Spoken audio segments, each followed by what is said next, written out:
नमस्कार दोस्तों, स्वागत है आपका ट्रिग्नोमेट्री के लेक्चर नंबर 27 में। आज हम मिसलिनियस सवाल देख रहे हैं, सॉल्यूशन ऑफ ट्रायंगल्स का। ठीक है, इसके पहले हमने जो सवाल किए थे, प्रॉब्लम्स तो किए थे, हर हमने फार्मूलाज आपको बताया था। फार्मूलाज पे बेस्ड ऑन आपको हमने सवाल भी कराए थे। साइन रूल पे सवाल कराया, कोसाइन पे कराया, प्रोजेक्शन पे भी कराया था, एरिया ऑफ ट्रायंगल्स पे भी कराया था।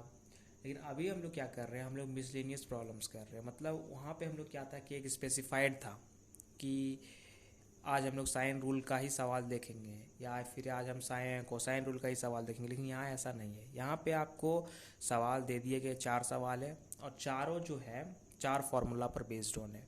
आपको पता करना है कि यहाँ पे कौन सा फार्मूला एप्लीकेबल होगा, कौन सा फार्मूला का एप्लीकेशन लगेगा, जिसके कारण आप आंसर फाइंड आउट कर सकते हो। तो शुरू करते हैं सबसे पहले सवाल नंबर 1 से। ठीक है, और आप कैसे करोगे, अप्रोच क्या होगा क्वेश्चन सॉल्व करने का, वो मैं बताऊंगा। ठीक है, सबसे पहले देखिए यहाँ पे जब भी हम क्वेश्चन नंबर 1 को देख रहे हैं, ठीक है, इसमें 2 एंगल दिया हुआ है, 2 साइड दिया हुआ है। आपको एक साइड पूछा गया है। ठीक है, 2 साइड दिया गया, 2 एंगल दिया गया है। जब भी इस तरह कंडीशन आए, 2 साइड हो, 2 एंगल दिया गया रहे। तीसरा साइड अगर पूछा रहे आपसे, 2 एंगल 2 साइड दिया हुआ है, तीसरा साइड पूछ रहा है, तीसरा एंगल नहीं, तीसरा साइड पूछ रहा है, तब लगाएंगे प्रोजेक्शन फॉर्मूला। ठीक है, इसको याद रखना होगा। कैसे याद रखना होगा? क्योंकि हम फॉर्मूला पढ़े थे A equal to B cos C plus C cos B, यही ना पढ़े थे फॉर्मूलाज। तो यहाँ पे एप्लीकेबल हो गया, बस सिंपली। ठीक है, अब जो फॉर्मूला है आपका, जो वैल्यूज़ है, वैल्यूज़ को पुटअप करो और आंसर ले आओ। जैसे b का वैल्यू यहाँ पर है 2 इंटू कॉस, सी का वैल्यू है यहाँ पर 60 डिग्री, प्लस c है यहाँ पर 3 कॉस, b का वैल्यू है 30 डिग्री। तो इसको सॉल्व करेंगे, 2 into cos 60 1/2 plus 3 into cos 30 root 3/2। तो इसको जब सॉल्व करने पर आता है 1 प्लस 3 रूट 3/2। ठीक है, 1 प्लस 3 रूट 3/2। ठीक है, इसको फर्दर सॉल्व कर सकते हो आप, 2 प्लस 3 रूट 3/2। ये आपका फुल्ली आंसर हो गया ए का।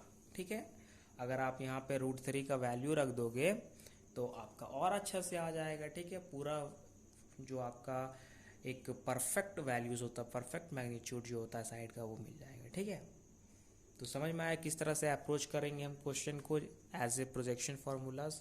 दूसरा सवाल देखते हैं। अब हम दूसरा सवाल देखते हैं किस चीज़ पर बेस्ड ऑन है। दूसरा सवाल में भी 2 एंगल दिया है, बट इसमें तीनों साइड दिया गया है। आपको तीसरा एंगल पूछा है, 2 एंगल दिया हुआ है, तीनों साइड दिया हुआ है, तीसरा एंगल पूछा गया है। जब भी इस तरह का सवाल मिले ना, तो आप साइन रूल लगा सकते हो। यहाँ पर अगर एक एंगल पूछा है आपसे, यहाँ पर आप साइन रूल लगा के आराम से इसका वैल्यू निकाल सकते हो। कैसे? तो साइन रूल का फॉर्मूला होता है a बाय साइन ए, पता होगा आपको, बराबर b बाय साइन बी, ठीक है, बराबर c बाय साइन सी। तो अब यहाँ पर वैल्यू पुट करेंगे, जैसे 1 बाय साइन ए आपको पता करना है, ठीक है, बराबर b तो पता है आपको, b कितना है, b है आपका 5 और साइन b है आपका 45। ठीक है, अब तीसरा आप नहीं भी लिखोगे चलेगा, क्योंकि कंपैरिजन जो होता है 2 ही में होता है, 2 में इसको इक्वेट करेंगे, यहाँ से निकाल लेंगे। ठीक है, तीसरा जरूरत नहीं लिखने का। ठीक है, लेकिन अगर बी यहाँ पर नहीं दिया हुआ होता, मान लीजिए साइड या फिर कोई एंगल इसका नहीं दिया हुआ होता, तो हम लोग सी पर अप्रोच करते हैं। ठीक है, तो इसको अब हम जब फर्दर सॉल्व करेंगे तो 1 by sine A equal to लिख सकते हैं हम लोग 5 बाय 45 का वैल्यू होता है 1 बाय √2। इसको जब फर्दर सॉल्व करेंगे हम लोग तो साइन ए बराबर लिखेंगे हम लोग, कितना पता है, 1 बाय 5√2। ये हो गया आपका साइन ए का वैल्यू। इसको जब हम लोग और थोड़ा सिंप्लीफाई कर देते हैं यहाँ पे, तो हम लोग ए इक्वल टू लिख सकते हैं, एंगल ए ना पूछा आपसे, तो साइन इनवर्स 1 बाय 5√2। इस तरह से आप लिख सकते हो करके। ठीक है, उसमें कोई झंझट नहीं है।